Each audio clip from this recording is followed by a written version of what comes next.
ছোটবেলা থেকেই আমি কারোর প্রিয় বন্ধু নই। ছোটবেলা থেকেই আমি কারোর প্রিয় হতে পারিনি।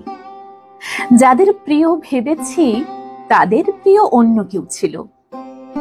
যাদের প্রিয় হতে চেয়েছি তারা আমায় প্রিয় করেনি। তারপর প্রেমিকা হলাম, তবে প্রেমিকেরও প্রিয়তমা হতে পারিনি। যাকে আঁকড়ে বেড়ে উঠেছি তবু চেষ্টা করেও তার সুসন্তান হতে পারিনি। কিছু মানুষ ভূমিষ্ঠ হওয়ার পর থেকেই সবার অলক্ষ্যে ভূমির অপ্রিয় হয়ে ওঠে। তারপর সময়ানুবর্তিতায় অপ্রিয় হতে হতে এক সময় পৃথিবীর অযোগ্য হয়ে ওঠে। দৈত্যসম অট্টালিকার চার দেয়ালের ঘর গ্রাস করে তার মেঘের মতো আঁধার। বুধ হয়ে আসে তার সমস্ত শ্বাসরন্ধ্র। যে নদী বইতে শেখে পাহাড় ভালোবেসে, কংক্রিটের বাঁধে তছনছ হয় তার সর্বস্ব গতিধারা। নদী চেষ্টা করে সামলে উঠে নতুন কোনো গতিপথের।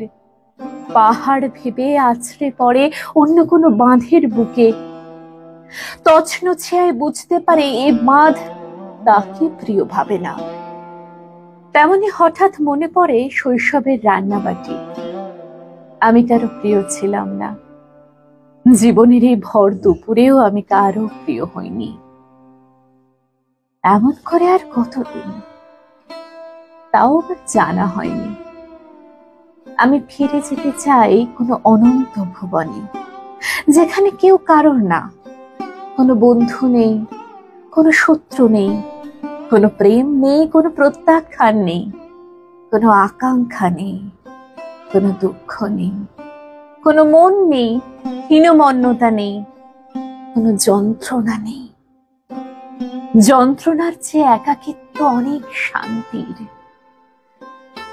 সেই অনন্ত ভুবনে ফিরে যেতে চাই, আজীবনের অপ্রিয়া আমি।